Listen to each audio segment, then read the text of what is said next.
बक्सर के मेरे सभी उपस्थित बहनों और भाइयों, मैं सबसे पहले भारत के रामायण कालीन इस पौराणिक स्थली को,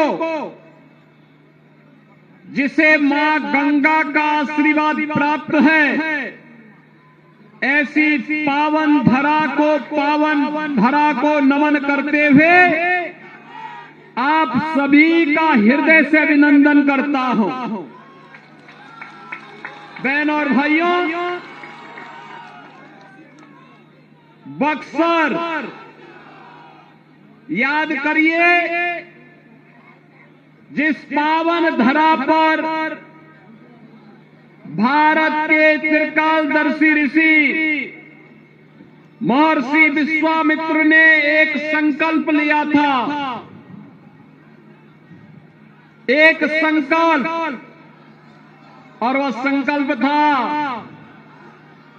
बहनों और भाइयों, जिसके बारे में महाकवि तुलसीदास जी ने कहा है कि गादि तनय मन चिंता व्यापी, हरि बिनु मरहि न निश्चर पापी। भारत के अंदर आतंकवाद, उग्रवाद की समस्या का समाधान की धरती है बक्सर की धरती। त्रेता युग में महर्षि विश्वामित्र ने यही संकल्प लिया था, और यज्ञ की रक्षा के बहाने उन्होंने अयोध्या में जाकर के महाराज दशरथ से आग्रह किया कि मेरे यज्ञ की रक्षा करने के लिए अपने पुत्र दीजिए। महर्षि विश्वामित्र के आग्रह को यद्यपि महाराज दशरथ पहले तो मानने को तैयार नहीं थे, क्योंकि यहां पर पहले से ही ताड़का का आतंक था, मारीच और सुबाहु जैसे राक्षस थे, जिन्होंने यहां के पूरे नगर को उजाड़ करके अराजकता, गुंडागिरी और माफियागिरी का शिकार बना दिया था। तब महर्षि वशिष्ठ के आदेश पर महाराज दशरथ ने अपने दोनों पुत्र राम और लक्ष्मण को इसी बक्सर में महर्षि विश्वामित्र के यज्ञ की रक्षा के लिए भेजा था। बहनों और भाइयों, याद करिए ना, जिस धरा पर पैर रखते ही भगवान राम के पावन चरण स्पर्श करने मात्र से पत्थर बनी देवी अहिल्या मुक्त होकर के फिर से एक सामान्य नारी के गौरव को प्राप्त की हो, जिस धरती ने आतंक से मुक्त करने के लिए पूरे आर्यव्रत को, पूरे भारत को आतंक से मुक्त करके पूरे देश को राम राज्य की ओर अग्रसर करने के लिए शुभारंभ किया हो, वह पावन धरा को कौन ऐसा सनातन धर्मावलंबी होगा, कौन ऐसा भारतीय होगा जो उस पावन धरा को प्रणाम न करता हो। और ये मेरा सौभाग्य है कि आज मुझे एनडीए के अपने प्रत्याशियों के समर्थन में इस पावन धरा को नमन करने का अवसर प्राप्त हो रहा है, और ये आपके बहाने, आपके कारण, इसलिए आपका मैं अभिनंदन करता हूं। बहनों और भाइयों, मैंने देखा, मैं 30 वर्ष पहले बक्सर में श्रीनाथ बाबा आश्रम में आकर के, उस समय यहां पे हमारे पूज्य महंत त्रिलोकनाथ जी महाराज, बहुत सिद्ध योगी यहां पर रहते थे, उनके सानिध्य में हुए एक धार्मिक कार्यक्रम में आकर के नौनाथ 84 सिद्धों के मंदिर के उद्घाटन कार्यक्रम में मैं 30 वर्ष पहले आया था। बहनों और भाइयों, बक्सर बदल गया। वह समय था जब बिहार में आतंक था। उस समय बिहार में अराजकता थी, गुंडागर्दी थी, अपहरण एक उद्योग था और भ्रष्टाचार चरम पर था।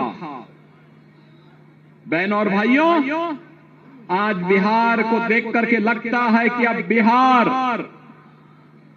अपनी पुरानी उन स्मृतियों को पूरी तरह समाप्त करके एक नए भारत का नया बिहार बन चुका है, जो प्रधानमंत्री मोदी जी के विकसित भारत के संकल्प के साथ जुड़ने के लिए प्रभावी ढंग से आगे बढ़ रहा है। अब बिहार अपनी पौराणिक पहचान को फिर से स्थापित करने के लिए तेजी के साथ आगे बढ़ रहा है। ये बिहार की धरती, ये बिहार की धरती, ये वही धरती है जिसने महात्मा बुद्ध को ज्ञान प्रदान किया था। बहनों और भाइयों, बिहार की धरती वही है जिसने भारत को स्वर्ण युग में ले जाने का कार्य किया था चंद्रगुप्त मौर्य के समय में, और जिस बिहार ने चाणक्य जैसा गुरु दिया हो, ये वही बिहार है जिस बिहार ने देश की आजादी की लड़ाई में बढ़ चढ़ करके भाग लिया। वीर कुंवर सिंह इसी बिहार की धरती की उपज है। ये बिहार की धरती जिसने देश के संविधान सभा के अध्यक्ष के रूप में डॉक्टर राजेंद्र बाबू को जन्म दिया हो, ये बिहार की धरती है जिस बिहार की धरती ने देश के अंदर दूसरा उप प्रधानमंत्री बाबू जगजीवन राम के रूप में दिया हो।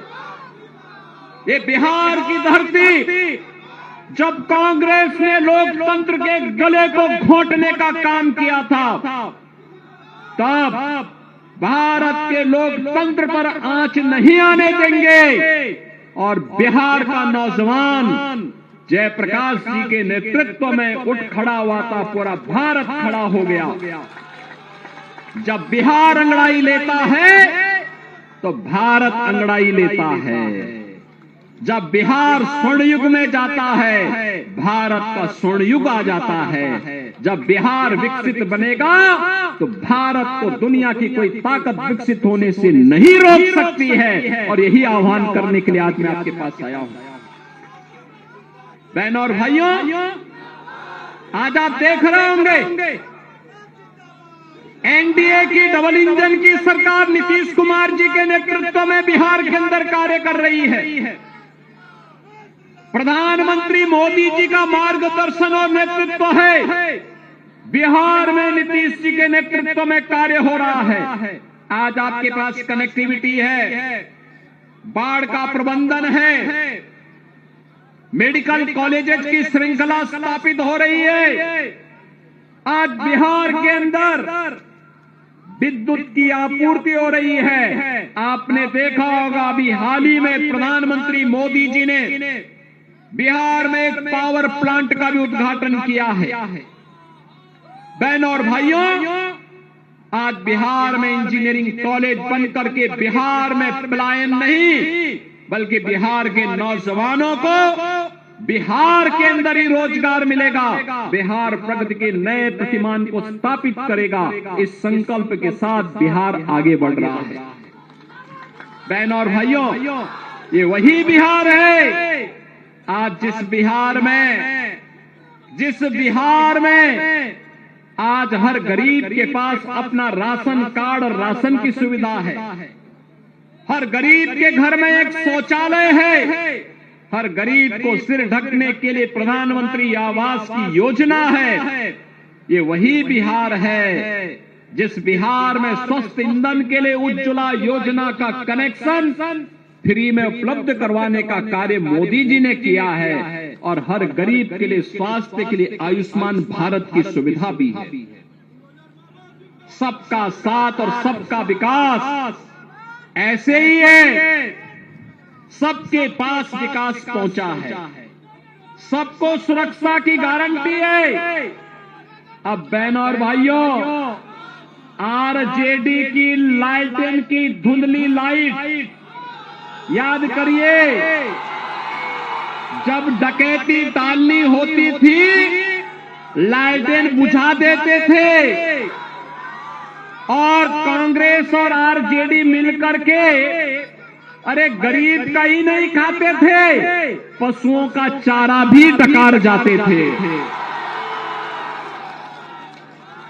मैं सच बोल रहा हूं ना, गलत तो नहीं बोल रहा हूं ना।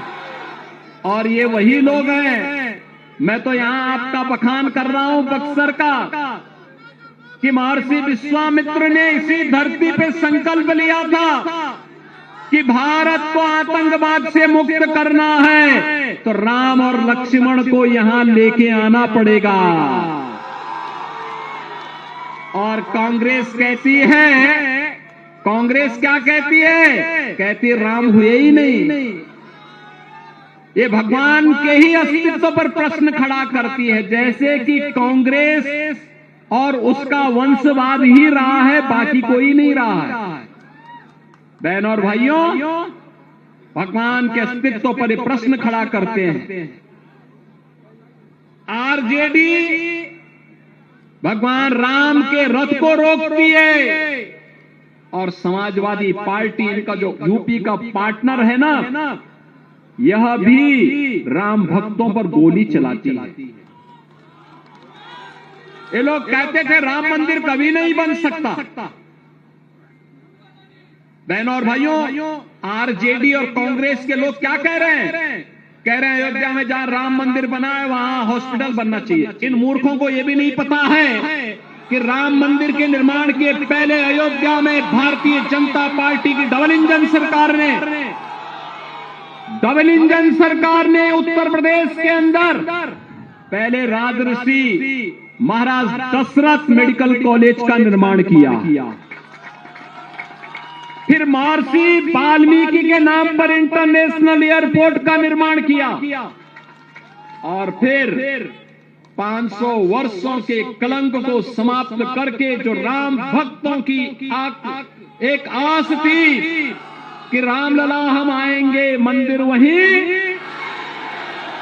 रामलला हम आएंगे मंदिर वहीं, और राम मंदिर का, भव्य मंदिर का निर्माण हो गया ना, हो गया ना। क्या ये काम कांग्रेस कर पाती? क्या ये काम आरजेडी कर पाती?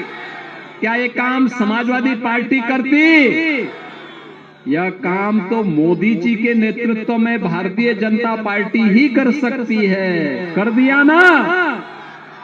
और बहनों और भाइयों, यही कहने के लिए मैं आया हूं। मैं तो आज आपके पास यहां आया हूं, लेकिन भारत के यशस्वी गृह मंत्री जी ने कहा है मार्च 2026 तक भारत को ताड़का, मारीच और सुबह रूपी नक्सलवाद, उग्रवाद और आतंकवाद से मुक्त करके रख देंगे। आप गृह मंत्री जी के संकल्प के साथ हैं या नहीं है? नक्सलवाद समाप्त होना चाहिए कि नहीं होना चाहिए? आतंकवाद और उग्रवाद समाप्त होना चाहिए कि नहीं होना चाहिए? अपराध समाप्त होना चाहिए कि नहीं होना चाहिए? होना चाहिए ना। तो इसके लिए कांग्रेस, आरजेडी और उनके जितने भी पार्टनर हैं जो अपराध की फैक्ट्री चलाते हैं, विकास के बैरियर हैं, इनको सत्ता में आने से रोकना पड़ेगा, इनको बेरोजगार करना पड़ेगा, तब नौजवानों के लिए रोजगार आएगा ना। और ये करने के लिए तैयार है ना। देखो, उत्तर प्रदेश में भी डबल इंजन की सरकार है, तो हम लोगों ने कैसे वहां कार्य किया। वहां जितने बड़े माफिया थे, सारी की सारी, ज्यादातर लोगों के जहन्नुम के टिकट कट गए।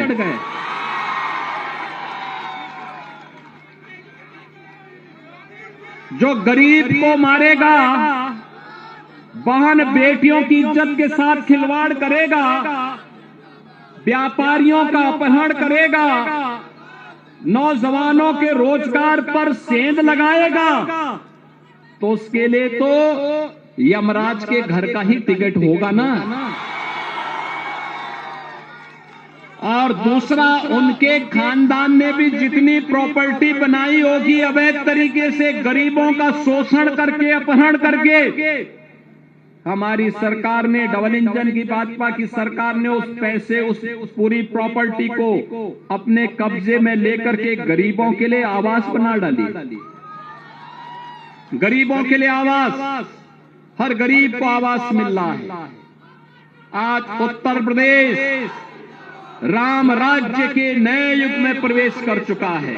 आज अयोध्या धाम दुनिया की सुंदरतम नगरी में स्थापित हो गया है। कितने लोग अयोध्या गए? अयोध्या अच्छा लगा ना? विकास दिखाई दिया ना? काशी में काशी विश्वनाथ धाम कितने गए? आप मुझे बताओ, मोदी जी प्रधानमंत्री हैं और डबल इंजन की भाजपा की सरकार है, तभी ये काम हो पा रहा है ना? क्या ये काम कांग्रेस और उसके पार्टनर कर पाते क्या?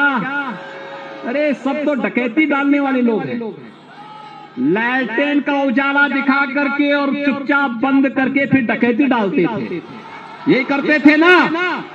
और इसीलिए आपको कहने के लिए मैं आया हूं, क्योंकि बिहार हमारी माता जानकी का मायका भी है, और इसीलिए हम लोगों ने अयोध्या से सीतामढ़ी के लिए 6155 करोड़ रुपए का एक राम जानकी मार्ग के निर्माण के कार्य को इस स्तर पर आगे बढ़ाया है। और अभी तो बक्सर को हम लोग सीधे लखनऊ और दिल्ली तक जोड़ने के लिए भी एक बड़े कार्य को आगे बढ़ा रहे हैं। पूर्वांचल एक्सप्रेसवे देखा है ना आप लोगों ने? तो पूर्वांचल एक्सप्रेसवे बक्सर की तरफ अब आगे बढ़ रहा है। ये जो उत्तर प्रदेश का परिवहन मंत्री है ना, दया शंकर सिंह की भी जन्मभूमि यही बक्सर है। ये बक्सर से ही वहां गए हैं, बलिया में। और इसीलिए इनका जोर है कि अब उत्तर प्रदेश परिवहन निगम की बस लखनऊ से सीधे बक्सर को जोड़ ले, बक्सर से सीधे अयोध्या धाम जोड़ ले। याद करिए, त्रेता युग में महर्षि विश्वामित्र को अयोध्या धाम से बक्सर आने में कई दिन लगे थे। खैर, महर्षि विश्वामित्र उस समय बहुत सारे राक्षसों को निपटाते हुए आ रहे थे। कहीं ताड़का को मारना है, कहीं मारीच को मारना है, कहीं मारीच को भगाना है, कहीं सुबाहु को मारना है। और आज भी नाम बदले हैं, काम उनका वही है। जो ये भ्रष्टाचारी हैं, जो ये आतंकवादी हैं, जो ये उग्रवादी हैं, ये नक्सलवादी हैं, इनका काम वही है जो ताड़का, मारीच और सुबाहु का था। और इनके साथ वही व्यवहार होना चाहिए जो भगवान राम ने इनके साथ किया था। निस्सरहीन करो मही, बुझ उठाए प्रण कीन। और यही प्रण इस चुनाव में आप सबको करना है। बिहार को अराजकता से मुक्त करने वाली एनडीए सरकार फिर से चाहिए। बिहार को विकास के पथ पर अग्रसर करने वाली एनडीए सरकार फिर से चाहिए। बिहार के विकास को आगे बढ़ाना है। बिहार में बिना भेदभाव के यहाँ के नौजवानों के लिए, यहाँ के गरीबों के लिए, यहाँ के किसानों के लिए, यहाँ की माता और बहनों के विकास के लिए और यहाँ के व्यापारियों की सुरक्षा के लिए एनडीए की, डबल इंजन की सरकार आवश्यक है। और इसके लिए एनडीए ने अपने योग्यतम प्रत्याशी दिए हैं। आप सोचो बक्सर से प्रत्याशी बने हैं श्री आनंद मिश्रा, आईपीएस, ये 2011 बैच के आईपीएस हैं। मातृभूमि के प्रति लगाव, भ्रष्टाचार के खिलाफ लड़ने का जज्बा और बिहार के नौजवानों को फिर विकास के पथ पर अग्रसर करने के लिए कार्य कर सकें और इनको भी यूपीएससी के साथ साथ तमाम प्रतियोगी परीक्षाओं में आगे बढ़ने के लिए प्लेटफॉर्म दे सके, इसके लिए उन्होंने भारतीय जनता पार्टी के मंच का उपयोग करते हुए वे बक्सर से प्रत्याशी बनकर के आपके बीच आए हैं। डुमरांव से यहां डुमरांव से श्री राहुल सिंह को प्रत्याशी बना करके उतारा गया है और ब्रह्मपुर से शिवलास पांडे जी को यहां पर एनडीए ने अपना प्रत्याशी बना करके उतारा है। श्रेष्ठ भारत पर खबरों से जुड़े रहने के लिए चैनल को सब्सक्राइब और लाइक करें, बेल आइकन दबाएं और देखते रहें श्रेष्ठ भारत।